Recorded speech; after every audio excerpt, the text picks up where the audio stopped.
மதுரை மாவட்டம் சிந்தாமணி அருகே அமைந்துள்ளது பனையூர். இந்த மண், இந்த காற்று, இந்த சீமை கருவேலை மரங்களின் நிழல் எல்லாம் சேர்ந்து ஒரு கதையை சொல்லுகிறது.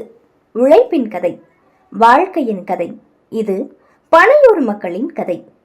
இங்கு நூல் கயிறு உற்பத்தி பல தலைமுறைகளாக தொடரும் முக்கிய பாரம்பரிய தொழிலாக விளங்குகிறது. சுமார் 300 முதல் 500 வரையிலான தொழிலாளர்கள் இந்த தொழிலில் ஈடுபட்டு கிராமத்தின் முக்கிய வாழ்வாதாரமாக இதை நிலைநாட்டி வருகிறார்கள்.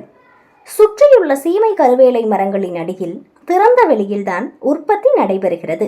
மழைக்காலம் தவிர்த்து மற்ற காலங்களில் இந்த உழைப்பு தினமும் தொடர்கிறது. இந்த கயிறு தயாரிப்பிற்கு பிற மாவட்டங்களிலிருந்து இறக்குமதி செய்யப்படும் நூற்கண்டுகள் பயன்படுத்தப்படுகிறது. தொழிலாளர்கள் தங்கள் கைகளால் இந்த நூலை சுழற்றி வலுவான கயிறாக மாற்றுகிறார்கள். காலையில 7 மணிக்கு உள்ள வருவோம். உள்ள வந்து நெட்டை கூட்டணும், குப்பை செத்ததுமா இருக்கும், கூட்டணும். கூட்டி முடிஞ்சோன்னா கோன் தூக்கணும். இந்த மாதிரி கோன் தூக்கணும். தூக்கணும் அதுக்கப்புறம் கோன் அடிக்கி என்ன சைஸு என்ன வேலை அப்படின்னு சொல்லுவாங்க, விடணும். விட்டதுக்கப்புறம் நூலை விட்டதுக்கப்புறம் இந்த மாதிரி கவுறு கட்டிடுவோம். நாங்கள் இந்த மாதிரி முறுக்கு ஏற்றிடுவோம். ஏற்றிட்டு அந்த மாதிரி அவங்க ஆட்டிடுவாங்க. ஒரு சொதை பார்த்தா 250 ரூபா. ஒரு நாளைக்கு 4 சொதை பார்ப்போம். முதலில் நூலை நேராக நீட்டி சீராக்குகிறார்கள். பின்னர் 2 முதல் 3 பேர் சேர்ந்து ஒரே வேகத்தில் சுழற்றி கயிறை உருவாக்குகிறார்கள்.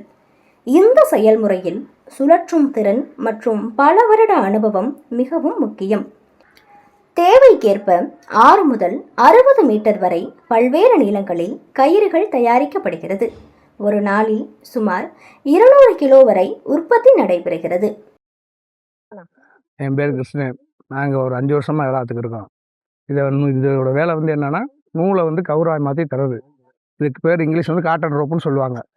இது 1 கிலோலேருந்து 3 கிலோ வரைக்கும் உற்பத்தி பண்ணுறோம். இது சாமியானந்த பந்தலுக்கு தேவைப்படுது. இது இந்தியா ப்ளஸ் தமிழ்நாடு ஃபுல்லாக நாங்கள் தான் உற்பத்தி பண்ணி அனுப்பிச்சி.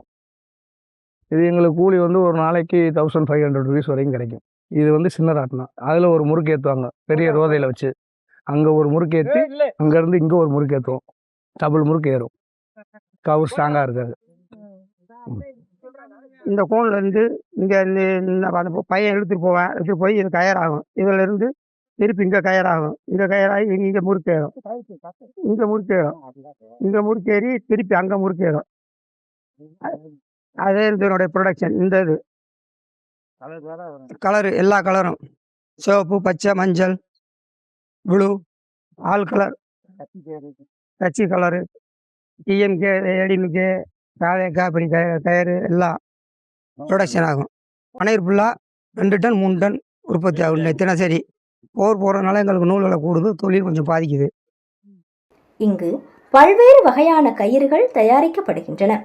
திருமாங்கல்ய கயிறு, ஜல்லிக்கட்டு காளைகளுக்கான கயிறு, கோயில்களில் பயன்படும் விளக்கு திரி, துடைப்பத்திற்கான கயிறு, கால்நடைகளுக்கான மூக்கணாங்கயிறு, பிடிகயிறு, கழுத்து கயிறு மற்றும் குழந்தைகளுக்கான தொட்டில் கயிறு, விசை படகுகளுக்கான வலுவான கயிறுகள் மற்றும் மின்வாரிய பயன்பாட்டிற்கான பாதுகாப்பு கயிறுகள் என அனைத்து வகையான கயிறுகளும் இங்கு தயாரிக்கப்படுகிறது.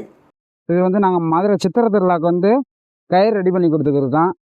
நிறைய இப்போ சுமங்கலிமான பெண்களுக்கு தாலி கயிறு நூலில் நாங்கள் இது ஒரு 20 வருஷமாக இது பண்ணிச்சிருக்கோம்.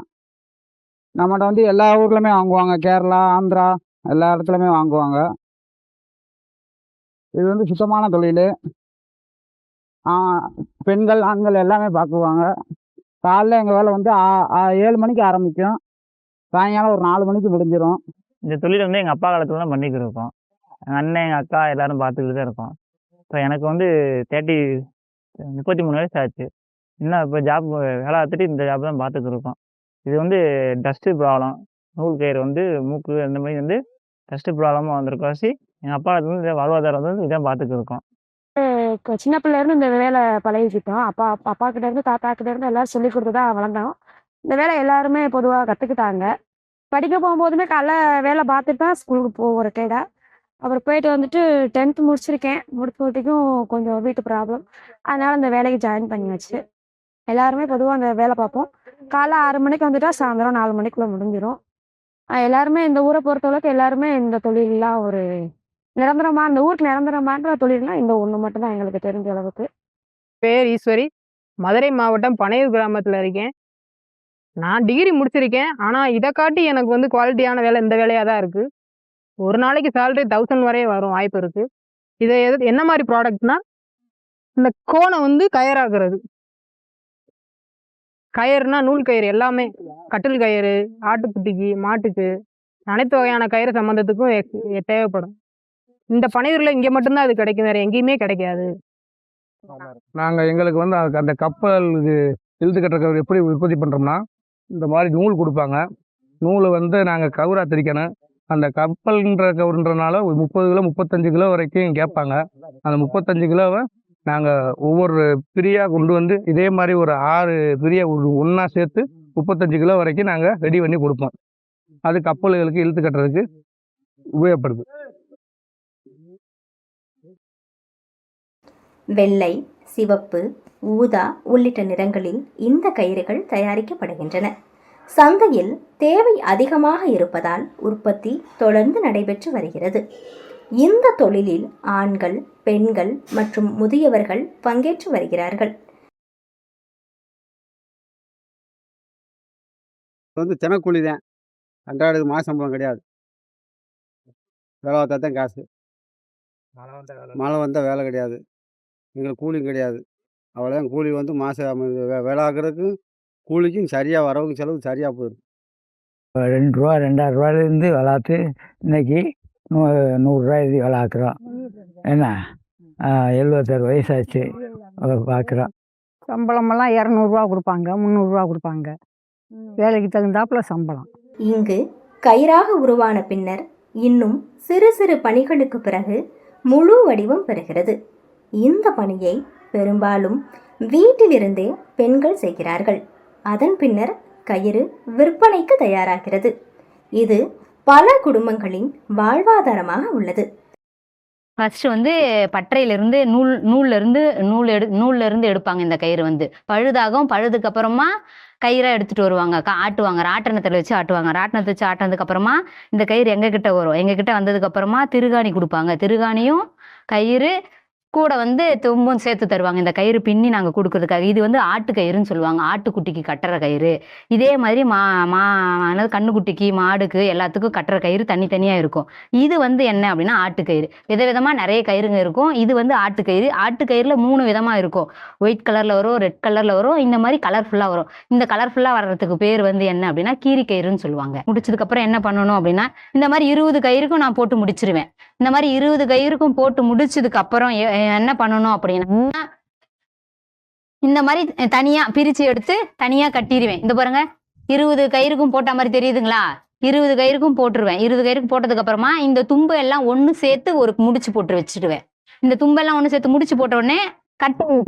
இதை வந்து என்னால் கட்ட முடியாது, ஏன்னா என்னோட கை வந்து ரொம்ப சின்ன கை அப்படின்றதால என்னால் இதை வந்து கட்ட முடியாது.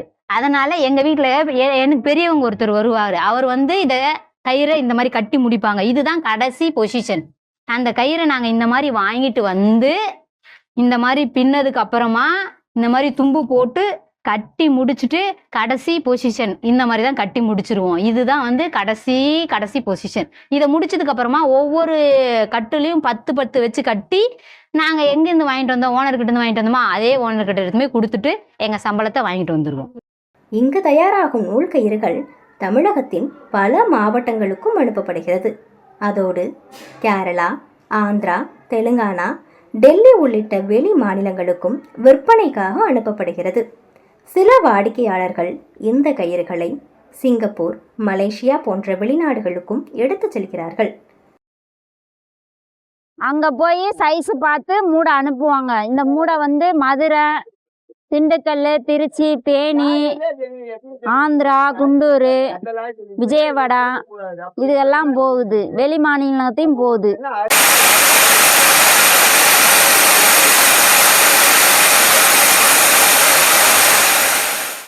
திறந்த வெளியில் நடைபெறும் இந்த தொழில் மழை காலங்களில் பாதிக்கப்படுகிறது. இதனால் தொழிலாளர்கள் வருமான இழப்பை சந்திக்கிறார்கள். நிலையான தொழிற்கூட வசதி இல்லாதது ஒரு முக்கிய சவாலாக இருக்கிறது. இங்கு நடைபெறும் இந்த நூல் கயிறு உற்பத்தி தொழில் 60 ஆண்டுகளுக்கும் மேலான பாரம்பரியத்தையும் வாழ்வாதாரத்தையும் இணைக்கும் முக்கிய துறையாகும். அப்பாவிடமிருந்து மகனுக்கும் அம்மாவிடமிருந்து மகளுக்கும் கற்றுக் கொடுக்கப்படும் இந்த தொழில் இன்றும் இந்த கிராமத்தின் ஆன்மாவாக விளங்குகிறது. பவுத்துக்காக மனுஷன் இங்கே கயத்தில் ஆடுறான் பாரு, ஆடி முடிஞ்சு இறங்கி வந்தா அப்புறம் தாண்டா சோறு. இது அடுத்தவன் சொன்னா கசக்கு, கொஞ்சம் அனுபவம் இருந்தா இனிக்கு. நம்ம ஆடுற ஆட்டம் பாடுற பாட்டம் படிப்பொண்ணு கொடுப்பாங்க, நாட்டுக்கு படிப்பொண்ணு கொடுப்பாங்க. ஓடி ஓடி உழைக்கணும்.